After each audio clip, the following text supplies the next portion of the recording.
Magandang araw mga kaibigan. Bigyan natin ng reaction, opinion ngayon itong post ni Congressman Kiko Barsaga. Medyo sa delikadong kalagayan siya, kaya pagdasal po natin ang ating magiting na kongresista. Sabi niya, I have been informed that the residents of Forbes Park have filed a case against me. You cannot use imprisonment to scare an individual who is ready to die for his beliefs. We will protest again until justice is done.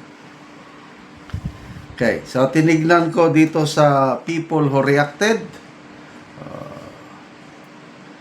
65,000 people who reacted. 36,000 ang nag-like, 20,000 ang nag-love, 7,400 ang nag-care. Ibig sabihin, halos 98% sa mga tao, netizens, sumusuporta sa ipinaglalaban ni Congressman Kiko Barsaga. Okay. So, ano yung, kung totoo ito ano yung kaso na isinampa? Pwedeng trespassing kaya? Kasi di ba private subdivision yung Forbes Park? Nagpumilit ba sila na pumasok sa gate? May sinira ba nga gate? Hindi ko na-monitor. So pwede, trespassing. Pwede ring public disturbance dahil gabi yung pinili pa ng gabi yung tingtulog na alas 10. Wais din itong Congressman Barsaga talaga.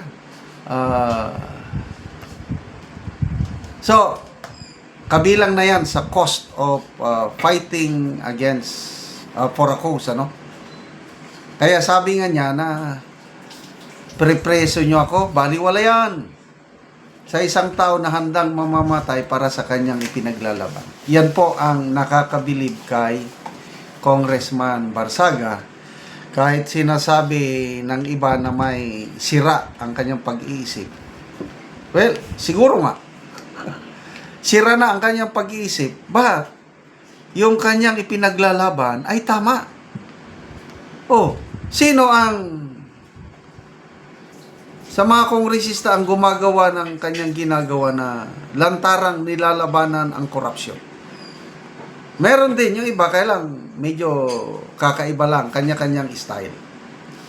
Congressman Leandro Libeste, nakakahanga rin yung kanya.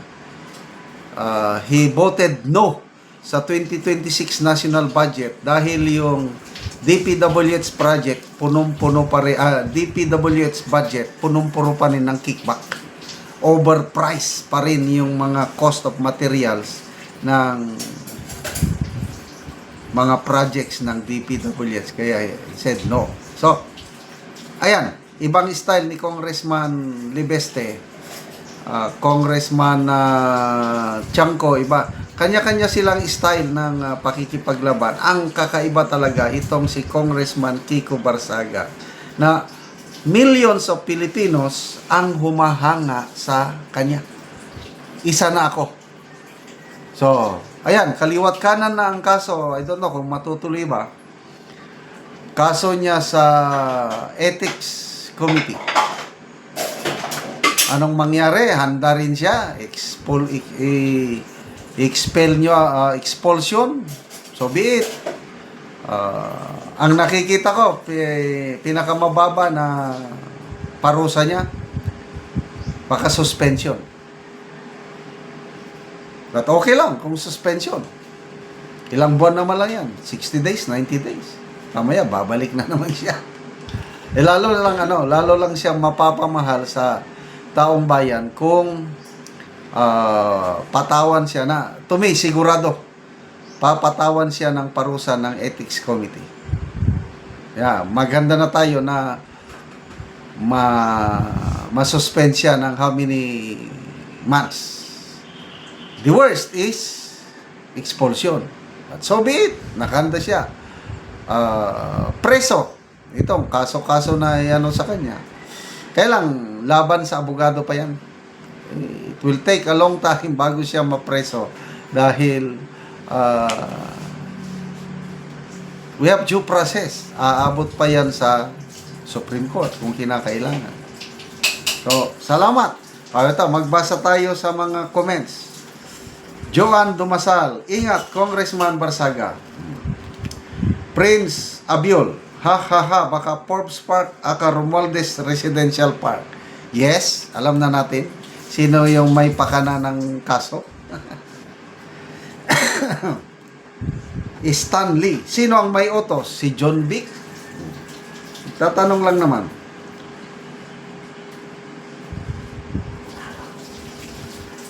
Jonathan Ribino, wrong move.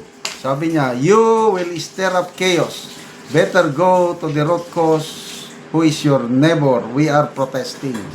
Nasa Pilipinas kayo, be for the people, go against the crooks. Well, klinaro naman ni Congressman Barsaga na he's not against yung mga matitinong residents ng Forbes Park, yung mga yumaman ng dahil sa kanilang pagsisikap. Nagkataon lang na may nakabili ng mga politiko na galing sa kaban ng taong bayan ang pinambili, kaya yun. Tinatarget ang Forbes Park. Arnel Maliit, hayop, mga magnanakaw sila pa ganang magaling. Hintayin nyo ang galit ng taong bayan. Kaike Aksaman, nagalit sila dahil naisahan sila. VYLE, salute to you, Congressman, ikaw lang pag-asa ng Pilipinas. Alam nyo, kahit si BP Sara napabilib kay Congressman Kiko Barsaga. Sabi niya, ang administrasyong ito, hindi nila naintindihan na may tao na una, sabi niya, hindi natatakot. Pangalawa, hindi nabibili ng pera. At ang tinutukoy niya si Congressman Kiko Barsaga. May akusasyon kasi na ito daw si Kiko Barsaga is pakawala ni BP Sara or ang handler ni Kiko Barsaga ay ang BP na pinabulaan na naman ng BP na no one is controlling Congressman Kiko because he is a man of principles. And I believe na walang nagdidikta kay Kiko Barsaga kundi ang kanya lang puso, isipan, laban sa katiwalian. Salamat mga kaibigan sa inyong pagsuporta sa ating channel. Nakakatulong kayo ng malaki sa tribong Talandig ng Bukidnon dahil ang sweldo natin sa channel na ito is pantulong sa tribo. Namimigay tayo ng mga libreng yero at pako sa kanila para makapagpatayo ang tribo ng mas maayos na tirahan. Panoorin nyo ang video na ito. Kuya ang natagaan og yero si nanay, yang gitabangan kay tigulang na manggod. So siya ang nagdala sa yero ni nanay.